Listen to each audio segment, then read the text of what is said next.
Hello, my name is Chung. I'm Associate Professor in the Department of Art and Design at Westchester University of Pennsylvania. Today, I'll be talking with you about how art-driven gentrification sparked communal empowerment in Gamcheon Cultural Village in Busan, South Korea. It is about how an instrument of cultural policy designed to revitalize a community became the mechanism of its undoing, and how this undoing paradoxically generated the conditions for the community's most meaningful act of self-determination. The neighborhood in question is Gamcheon Cultural Village, situated on the steep hillside of Busan, South Korea's second largest city.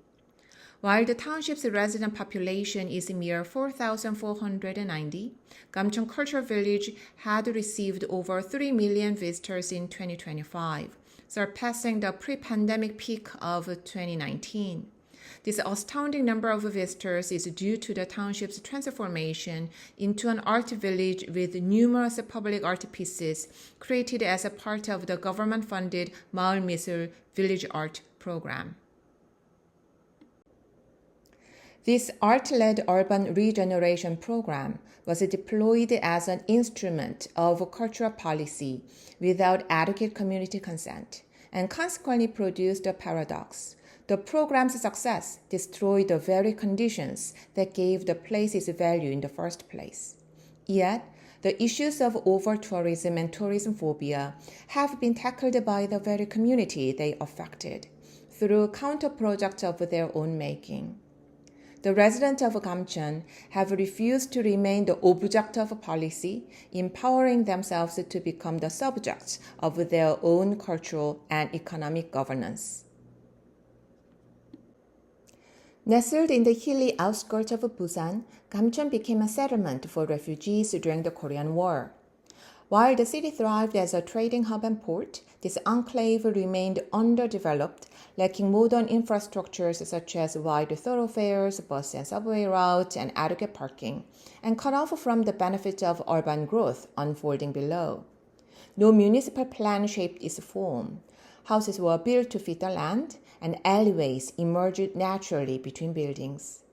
Despite these conditions, Gamcheon retained a quiet, family-friendly atmosphere, anchored by a centrally located elementary school and largely untouched by commercial activity. Over the following decades, however, its population dwindled, the once burgeoning district of over 20,000 shrinking to 10,000 by 2009. The annual 마을 미술 program, led by the Ministry of Culture, Sports and Tourism, was launched in 2009. It was situated within a well-established international policy logic. Inspired by the transformative examples of Japan's Naoshima and Bilbao's Guggenheim, it sought to deploy public art as a catalyst for economic and aesthetic revitalization of declining neighborhoods. In its inaugural year, $2 million was allocated across 21 sites. Gamcheon was selected through a proposal submitted by Art Factory in Dadepo, a Busan-based agency whose pitch, entitled Busan's Machu Picchu, offered the jury a narrative of Korean War resilience reframed as a cultural asset.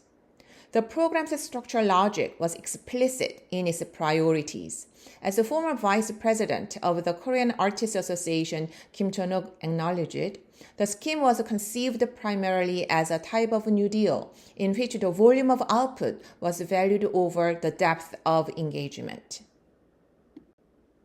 Nowhere is this logic more legible than in the timeline of the 2012 iteration. A selection committee assembled on February 9th. A call for proposal issued within 4 days. Submissions accepted over 2 days. Winners announced on March 23rd. Artists who started their work in October had to complete within 2 to 3 months. A process that moved from institutional formation to finished artwork in 10 months was, by definition, a process that had foreclosed any serious possibility of community engagement before it began. The program produced 17 commissioned artists and 10 artworks in 2009, followed by another 10 in 2012, covering every surface available: rooftops, stairways, retaining walls, and alleyways. The village map itself became a tourist document, its numbered installations guiding visitors through what had been, until very recently, a private residential landscape. The resulting works were for external consumption: birds and human head on rooftops, tulips on handrails, and dragonflies. They are all photogenic but culturally placeless. Two works represented exceptions. Park Eun-seng invited 40 local schoolchildren to co-create ceramic flowers for his wall installations, and Shin Moo-kyung integrated resident written wishes into his Whispers of a Dandelion installation. These collaborative gestures demonstrate what the program could have been if its structural logic had allowed time and space for relationship. The work that clearly shows the program's fundamental misalignment is Nainju's L'Oeuf de Prince and Fox, installed in 2012. It became the village's most photographed attraction and one of its most contested. It is attractive to social media users, while remaining entirely alien to the community which has no connection to Sanctuary. The crowd waiting in line to take a selfie with the little prince tell their own story. This is a work designed for visitors, not for the residents. The program has been hailed as a success story with national and international recognition. It has received numerous honors and awards, including the City Grand Prize, Traditional Cultural Brand Excellence Award, Metropolis Award, and the Urban Regeneration New Deal Award. The awards accumulated as rapidly as the visitors. What began with 25,000 visitors in 2011, the year Sahago District Office first installed a visitor counter, grew with mounting speed through the subsequent decades, reaching 3 million in 2019 that now define the neighborhood's public identity. The displacement that followed was commercially rather than residentially driven. Gamcheon's topography and absent parking made it unattractive to prospective new residents, but still attractive to commercial enterprises. Local services, daily infrastructure of a residential community were progressively displaced by tourist-oriented enterprises. Assessed land values rose 60% between 2009 and 2019. Rent on the main tourist thoroughfare doubled as outside entrepreneurs outcompeted local businesses for the most commercially advantageous spots. The commercial transformation of Gamcheon's streetscape is visible on every corner. Where residential houses once stood, cafes and souvenir shops now compete for the attention of passing visitors. For residents, the change is not merely visual. As one put it, now we have lots of coffee shops and souvenir shops, but none of them are for us. We want a fresh veggie shop. We want dry cleaners. The neighborhood's commercial infrastructure no longer serves the people who live in it.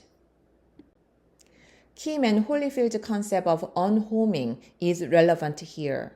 Unhoming is the process by which people who remain physically in place are progressively dispossessed of the social, spatial, and emotional conditions of belonging. Facing touristification in Gamcheon, its residents provided testimonies in 2017 and 2018. Those cute artworks make us feel uncomfortable and sometimes even disrespectful to our lives. Is my house a zoo? I can't take a good nap. Another resident complained about disruptive behaviors of tourists. Kim Kyung-yeol, chairman of the Resident Association, admitted that there was a tourism phobia among the residents. But this hostility towards visitors was rather a rational response to changing material conditions. The public art program, which was intended to support the lives of people in Gamcheon, ultimately redirected the neighborhood's primary social function. It was servicing the desires of strangers. The two signs posted throughout the village, "Residents live here, please be quiet," in 4 languages on the left, and the resident council's own bilingual sign reading, "Shh, please be quiet, people live here," on the right, say everything that the official award citations do not.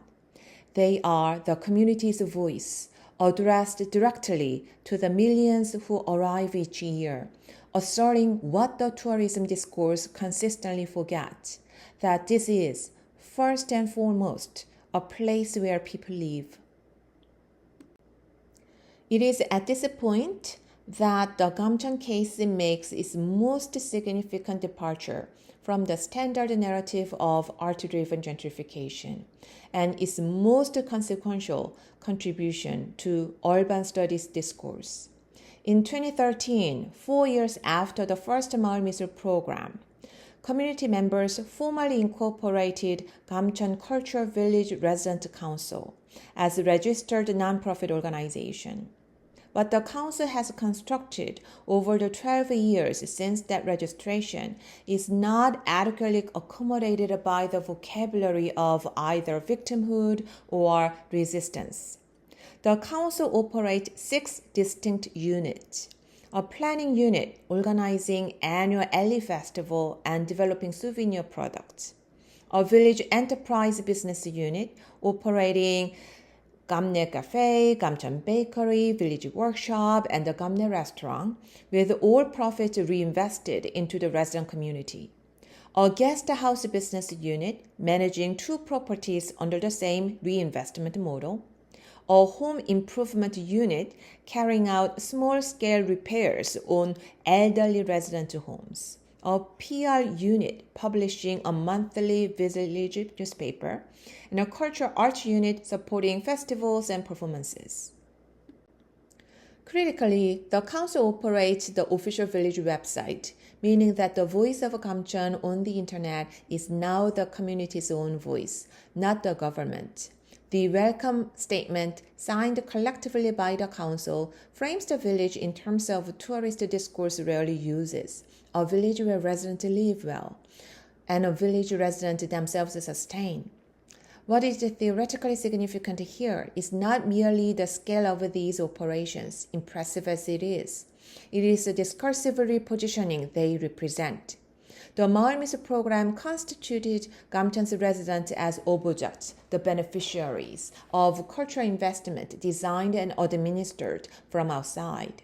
The council reconstituted them as subjects, as the agent of their own economic and cultural life, in their own voice, on their own terms. The physical infrastructure of the council has built is visible throughout the village.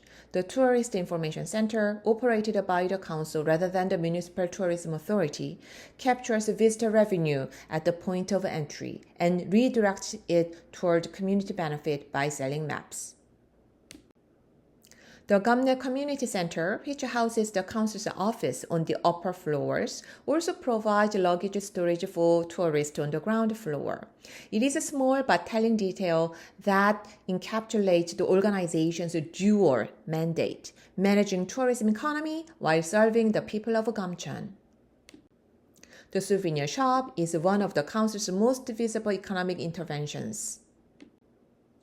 The merchandise it sells, including locally designed magnets, postcards, and Gamcheon branded goods produced by resident artists, constitute what might be described as a countersign system, as they are community-authored representations of the village.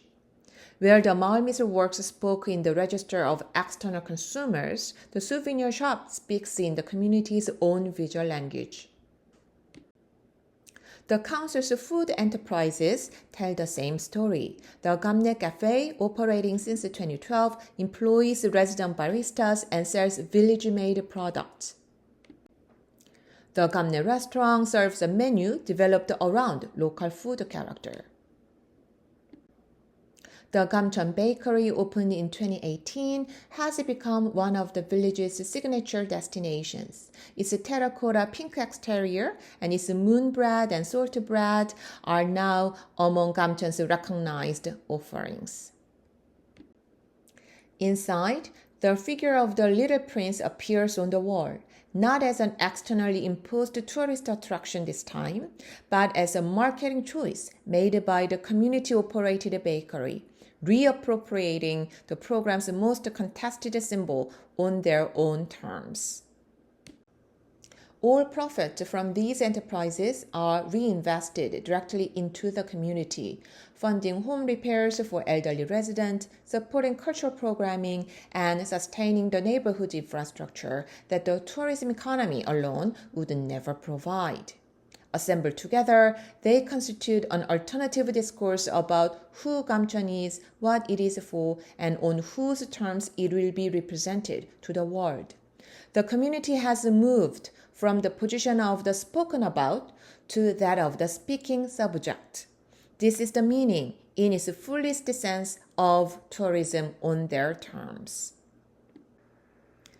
In 2025, Gamcheon Cultural Village received 3,117,447 visitors, a new all-time record.